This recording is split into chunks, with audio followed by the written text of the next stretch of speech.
semua. Assalamualaikum warahmatullahi wabarakatuh.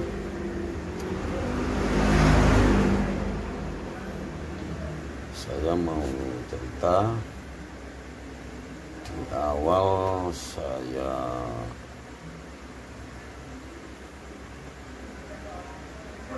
waktu ketemu sama salah satu tokoh yang pada waktu itu ada perkumpulan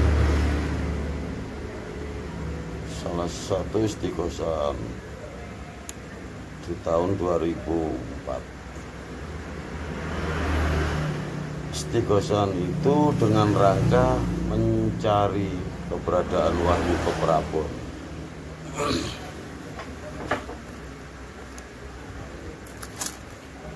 Dan pada waktu itu jam 12 malam saya melaksanakan zikir sholat hajat. Tiba-tiba saya merasa terpanggil. Dan saya terpanggil dan tiba-tiba saya ada di salah satu ruangan kayak istana.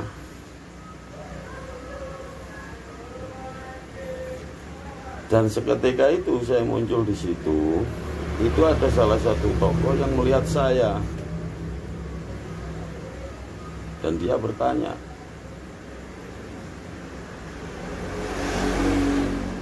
kira-kira keberadaan Wahyu Keprabon itu di mana ya Mas? Ya saya jawablah, kamu ingin tahu? Oke, ikut saya bilang gitu. Saya antar saja dia. Sambil ya. Saya tunjukkan rumah saya. Ini rumah saya. Nah, depan warkop toh. Nah, selesai itu dia bilang, ya insya Allah nanti saya sowan ke rumah sampean. Salah satu tokoh bilang gitu. Akhirnya pada suatu ketika hari itu juga besoknya dia meluncur ke Jawa Timur, bawa 2 pengawal. Akhirnya dia nyampe ke rumah saya.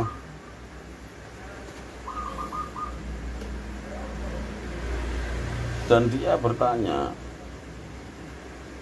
oke, ini saya tunjukkan semua. Pilih wahyu yang mana sampean? Yang sampean pakai, suruh datang sendiri bapaknya. Saya bilang gitu. Nah, akhirnya pada keesokan harinya, nggak sampai esok sih, maghrib itu dia nyerang dari belakang sama tokoh-tokoh ulama 4. Nah, saya waktu sholat maghrib diserang ya. Dia nyerang saya nggak bisa, nggak tahu siapa yang melindungi saya, nggak tahu, dia nggak bisa. Akhirnya saya sudah salam, mata yatur, saya salam, dikir bentar, saya sikat dia, lari kepala tokoh itu dan lari kembali ke Serang, Banten. Nah, disitulah terjadi pertempuran seru, sengit antara kepala tokoh sama saya.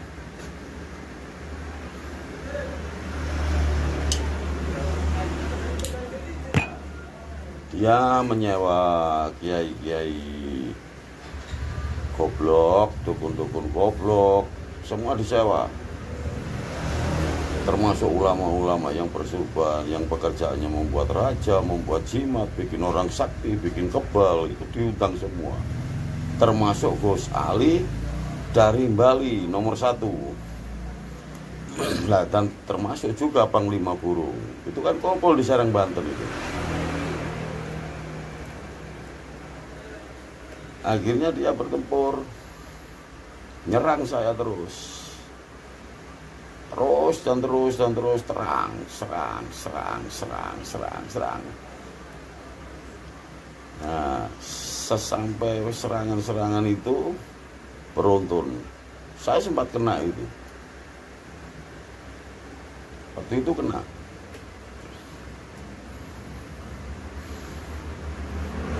Saya sudah bilang, kamu berniat baik, saya baik. Kamu minta, saya beri.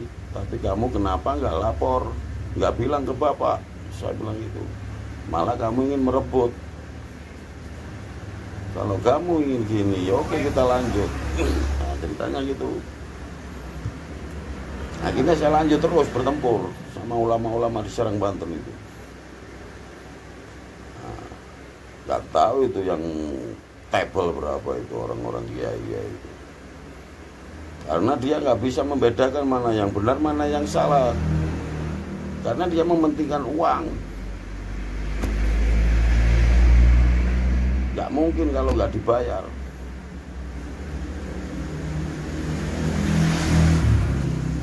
Akhirnya pada satu titik saya terbentur dengan ujung tombaknya kepala toko itu. Nah, saya terbentur itu, saya kena. Ini bukan ngomong rekayasa, ini perjalanan saya. Antara di jantung sama di ginjal. Nah, di waktu kenanya saya lari ke orang tua saya di Jombang, minta bantuan aku. Tolong Pak, saya kena. Nah, orang tua saya jawab, yang bisa, yang mampu hanya kamu sendiri. Dia jawab gitu. Nah, akhirnya saya ke paman saya Sedati. Nah, di Sedati saya belum sempat ngomong, saya sudah di stop. Saya nggak bisa bantu kamu. Yang bisa menyelesaikan masalah kamu hanya kamu sendiri. Dia bilang gitu. Ya, akhirnya aku putus asa. Hanya saya selesaikan 2 malam. Saya nggak jualan. Saya jualan kopi itu nggak bisa gerak sudah. Jadi saya itu duduk. Kalau nggak ada yang beli sakit saya. Nggak bisa duduk, nggak bisa bangun. Loh, tapi kalau ada orang beli, itu saya sembuh, nggak sakit sama sekali, enggak. Sembuh saya. Tapi habis jualin sakit lagi. Berdiri nggak bisa saya. Itu 2 hari. Nah, di waktu itu sampai 2 hari, pas malam Lailatul Qadar, itu entah itu saya itu nggak tahu gimana ceritanya. Yang di belakang saya yang merasa nggak bisa duduk itu kayak ada batu besar. Itu meletus keras, keluar dari belakang ginjal itu. Itu sempat saya tengok itu, kayak berupa klaker itu. Dewas, mencekat Pak. Dari dia itu keluar, kladak, bunyi itu. Nah, habis gitu terakhir itu tinggal saya mengeluarkan yang di jantung saya. Itu saya pikir mungkin masih dapat 300 itu kalau nggak salah. 300 atau 400 saya kurang lupa lah. Pokoknya sekitaran segitu. Itu saya pikir lah, jantung saya ini kayak mau keluar, jeduk, lut.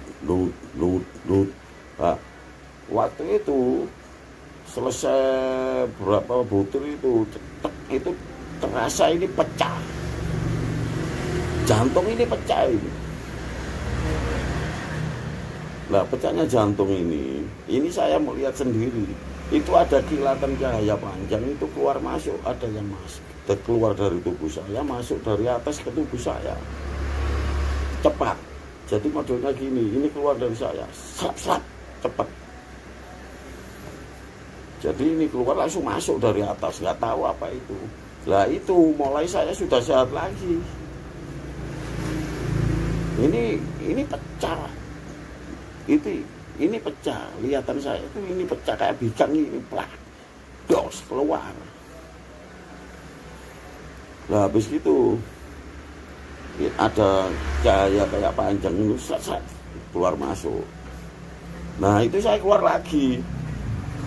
Saya datang ke Kalimantan, nyampe di pesisir Namanya panglima burung di hutan, keluar satu hutan semua pohon-pohon jati itu, entah pohon apa itu semua gabung jadi satu. Jadi pohon-pohon itu berupa panglima burung semua. Akhirnya jadi satu sama yang pertama muncul tadi.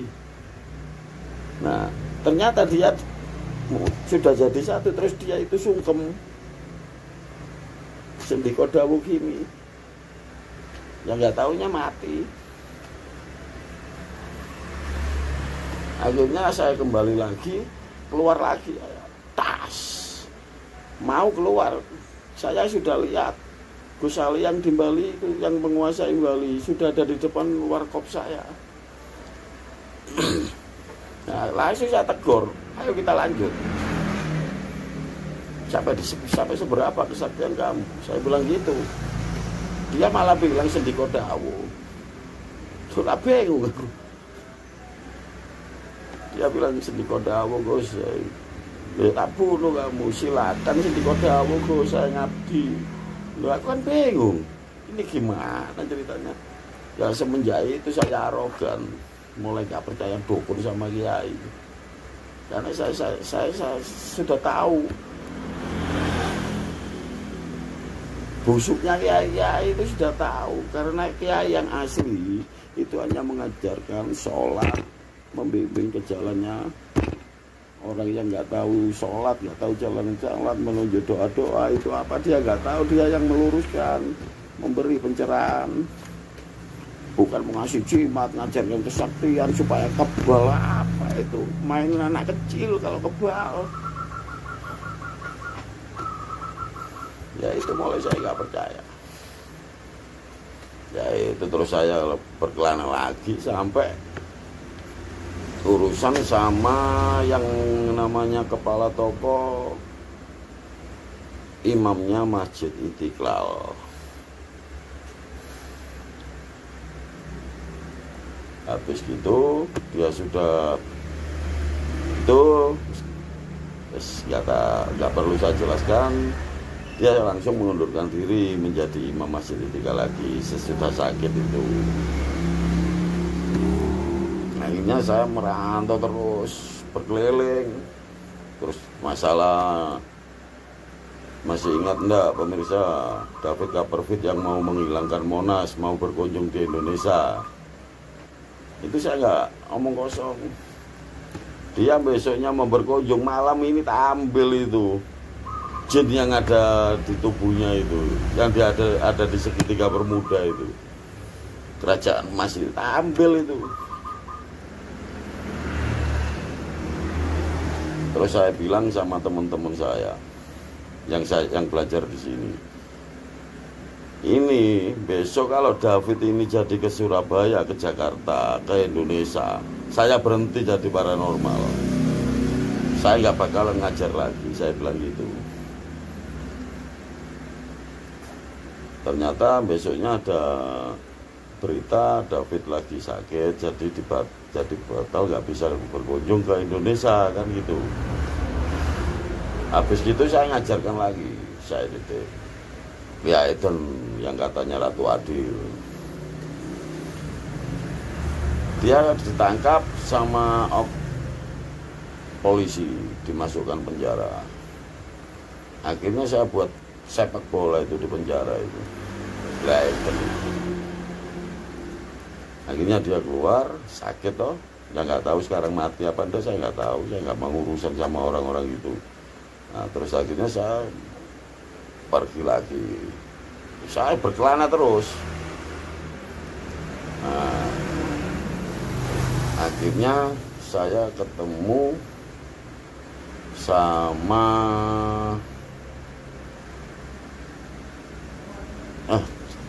masa lalu sama siapa itu ya, tak sikat terus. Pokoknya saya ketemu orang yang merasa gitu-gituan, saya gitu. Akhirnya saya terakhir itu perjalanan saya di Loper Lapindo. Nah, itu saya kan jual kopi. Nah, selama berapa tahun itu kan nggak ada hujan tuh. Saya bingung, ini hujan kok nggak ada turun-turun.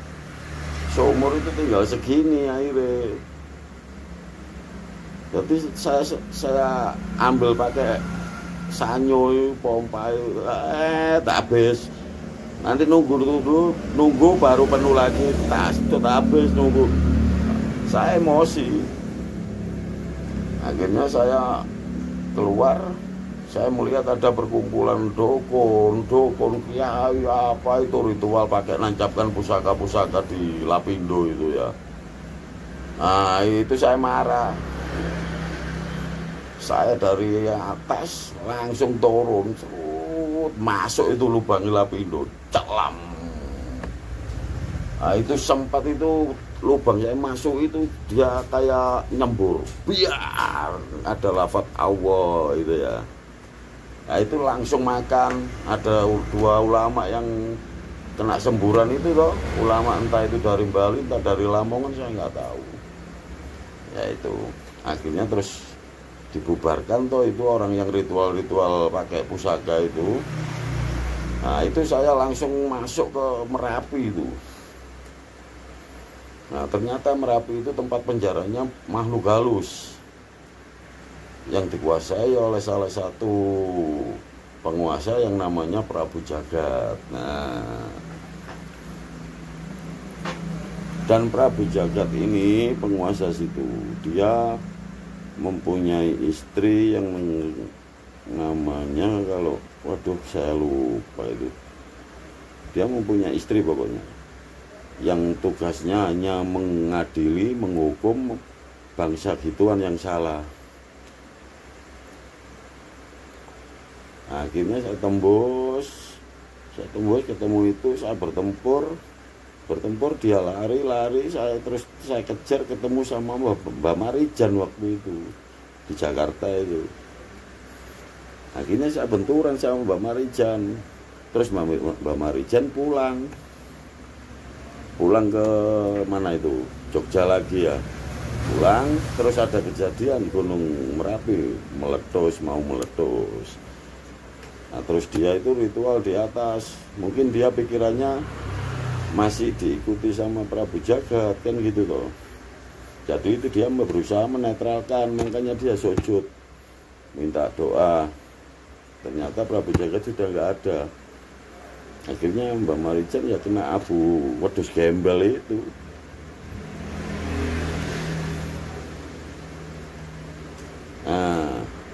Nah, itu saya terus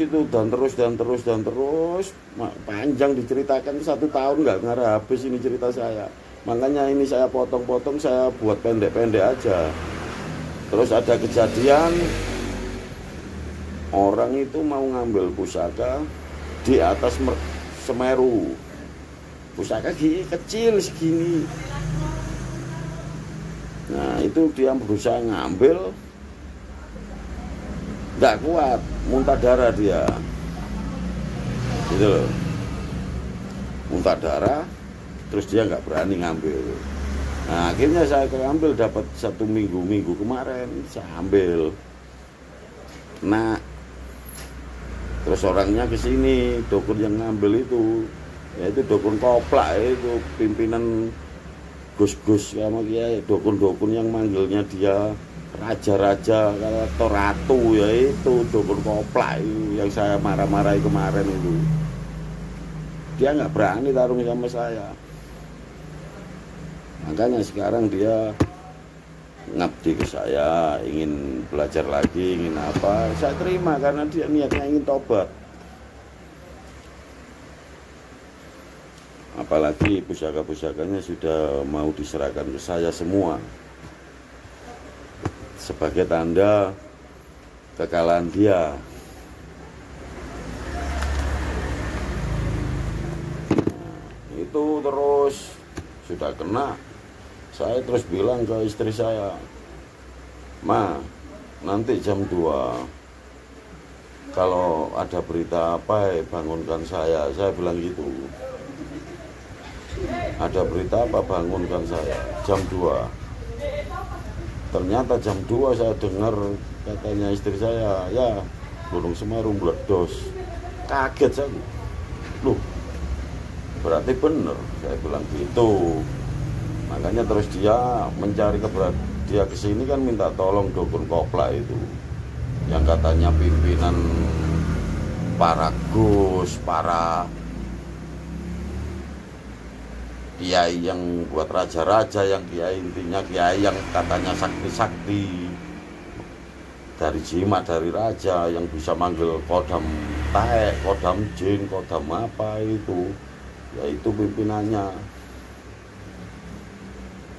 Dia merasa kayak kuat karena pakai mahkota curian, kok bangga. Itu yang saya bahas goib mas ya, bukan nyata.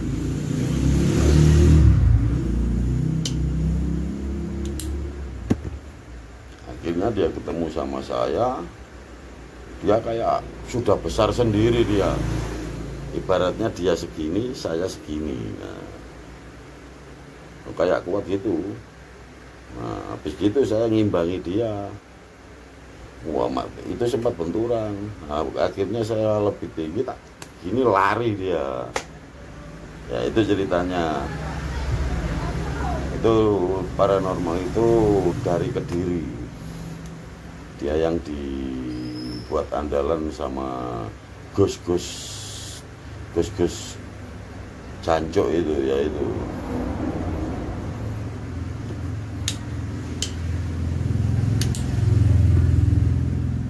Sama dukun-dukun kopla itu. Tadi sore ada orang yang berusaha ngetes saya ketawa, malah saya marahi. Dari Lamongan. Ada juga masih muda. Habis itu dia itu gimana ya, kayak orang sudah wow gitu loh. Alah mas, cuma saya gini kan tok, langsung sudah keluar katanya gitu. Ya aku kan bingung. Ya aku langsung akhirnya bilang, nanggung ngetes meneh sakmono ae. Gitu loh. Makanya aku kalau ada orang ngetes gitu, welcome, silakan. Saya dites ya diem ya, biarpun dia ngerapal baca apa dalam hati apa, saya diem. Tapi kalau sudah jengkel saya tempelin gitu. Itu sifat saya. Silakan ngopi, niatmu baik tak sambut baik, niatmu jelek tak sambut jelek. Karena saya kayak gini ya bukan karena sifat saya, enggak. Saya muat lihat kiai-kiai yang berkedok surban, terus kalau ada orang ngasih rajaan ini untuk keselamatan kamu, itu kiai apa dukun? Ini bawa hekal untuk keselamatan kamu, untuk menjaga rumah kamu, taruh di pintu. Itu bukan kiai, itu dukun. Kiai gak ada mas ngasih syarat-syaratan gitu. Kiai itu ngajarnya ngaji, ngajar doa-doa sholat ke orang-orang yang nggak ngerti agama, bukan ngasih jimat-jimatan. Kiai tae. Terus dukun itu pelarisan, minta laris. Dukun mana yang bisa melariskan? Sekarang ini bukan musim pelarisan, melainkan pesugihan. Ritualnya itu pakai darah.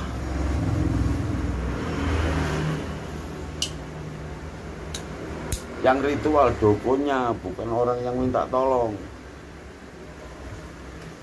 Dukunnya itu habis terima uang, entah itu 10 juta, entah 5 juta, entah 15 juta. Intinya yang orang minta tolong itu tahu mateng.